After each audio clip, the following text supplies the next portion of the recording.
ये John Cena को इसने गिरा दिया है टेबल पर.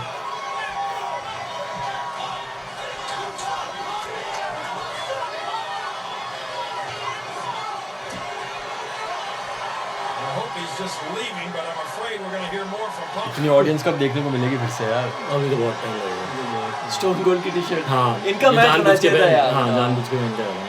अथॉरिटी के अगेंस्ट रहता था ना. Rebel. John Cena, while you lay there, hopefully as uncomfortable as you possibly can be, I want you to listen to me.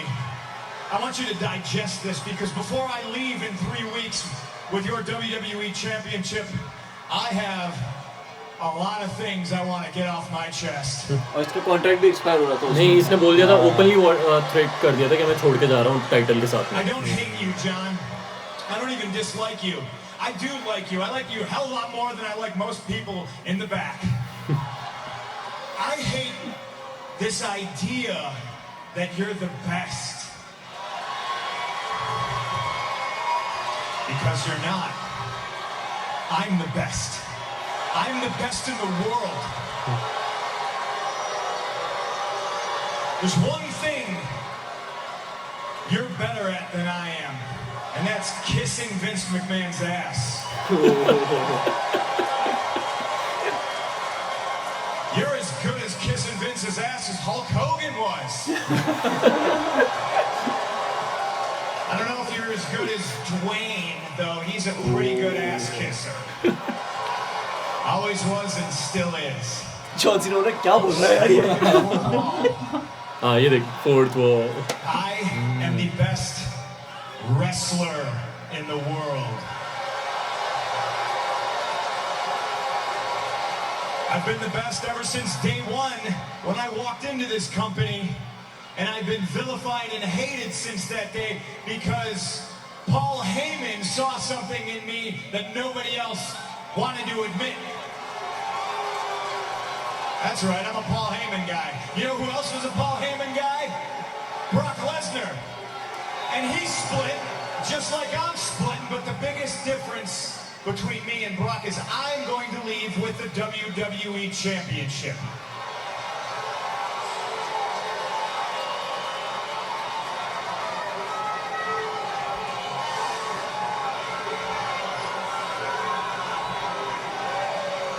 I've grabbed so many of Vincent K. McMahon's imaginary brass rings that it's finally dawned on me that they're just that. They're completely imaginary. The only thing that's real is me, and the fact that day in and day out for almost 6 years I have proved to everybody in the world that I am the best on this microphone, in that ring, even at commentary. Nobody can touch me. And yet, no matter how many times I prove it, I'm not on your lovely little collector cups. I'm not on the cover of the program. I'm barely promoted. I don't get to be in movies. I'm certainly not on any crappy show on the USA Network. I'm not on the poster of WrestleMania. I'm not in the signature that's produced at the start of the show. I'm not on Conan O'Brien, I'm not on Jimmy Fallon, but the fact of the matter is I should be. And trust me, this isn't sour grapes, but the fact that Dwayne is in the main event of WrestleMania next year and I'm not makes me sick.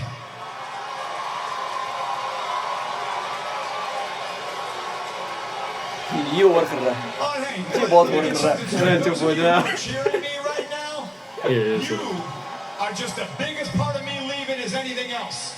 Because you're the ones that are sipping out of those collector cups right now. You're the ones that buy those programs that my face isn't on the cover of. And then at 5 in the morning at the airport, you try to shove it in my face so you can get an autograph and try to sell it on eBay because you're too lazy to go get a real job. Straight up. I'm leaving with the WWE Championship on July 17th, and who knows, maybe I'll go defend it in New Japan Pro Wrestling. Maybe I'll go back to Ring of Honor. और कभी mention नहीं किया था इससे पहले. कभी नहीं करते. Hey Colt Cabana, how you doing? The reason I'm leaving is you people, because after I'm gone, you're still going to pour money into this company. I'm just a spoke on the wheel. The wheel's going to keep turning, and I understand that. But Vince McMahon's going to make money to spite himself. He's a millionaire who should be a billionaire. You know why he's not a billionaire? It's because he surrounds himself with glad-handing, nonsensical yes men like John Laurinaitis, who's going to tell him everything that he wants to hear. And I'd like to think that maybe this company will be better after Vince McMahon's dead. But the fact is, it's going to get taken over by his idiotic daughter and his doofus son-in-law and the rest of his stupid family. Let me tell you a personal story about Vince McMahon, all right? Here we do this whole bully camp. ये लो mic cut off कर दिया भाई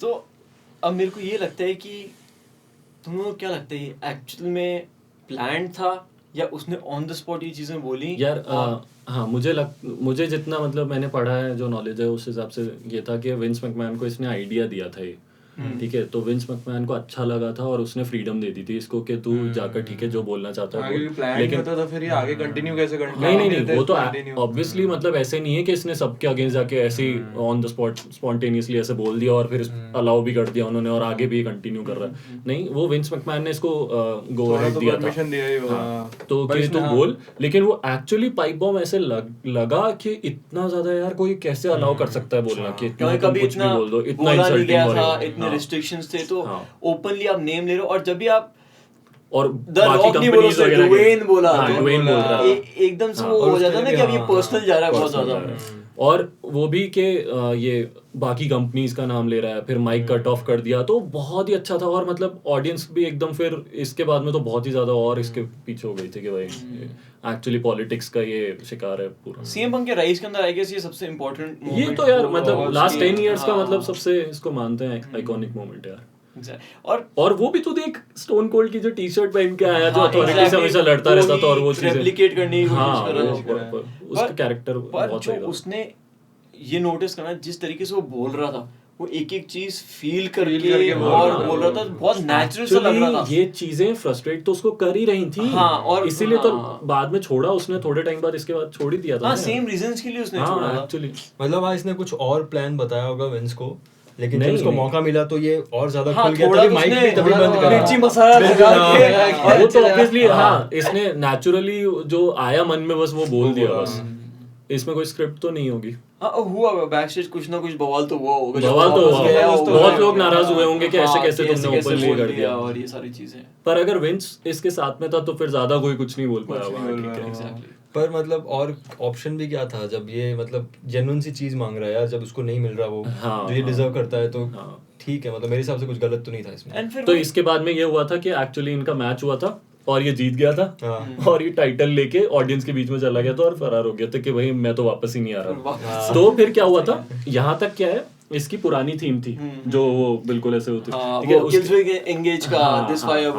तो उसके बाद में ये जब क्या हुआ कि टाइटल लेके तो चला गया तो उन्होंने टाइटल के लिए एक और टूर्नामेंट वगैरह ऐसे कुछ करा के और जॉन सीना फिर से चैंपियन बन गया ठीक है तो अब जॉन सीना जब चैंपियन बना ना उसी नाइट को एकदम से इसका ये लोग उसने शिकागो और शिकागो में जो इसको पॉप मिलता है ना भाई बिगेस्ट में से तो ये क्या हुआ एकदम से ना इसकी नई थीम बजी वहां पर ठीक है और वो भाई अमेजिंग तो जनता ना पहले तो सोचती रही 20 सेकेंड्स 30 सेकेंड्स कोई आया नहीं और वो सोचती रही कौन आने वाला है ठीक है और फिर एकदम से ये आया और इसने टाइटल भी बांध रखा था ठीक है कि I am the true champion और फिर जो तो पागल वहां से फिर इसका जो गजब राइज हुआ था ना फिर ये हुआ था कि अब 2 टाइटल हैं अब दोनों में से असली कौन है तो इनकी फाइट हुई थी कि कौन एक्चुअल चैंपियन बहुत बढ़िया और वो बहुत सही टाइम था एक्चुअल में मतलब सीएम पंक उस टाइम कैपिटलाइज करते ना इस पे कैपिटलाइज करने की जगह क्या करा जब इतने जनता पसंद कर रही थी तो इसको हील टर्न दे दिया था ताकि ऑडियंस इसको थोड़ा सा डिस करने लग जाए बैकस्टेज पॉलिटिक्स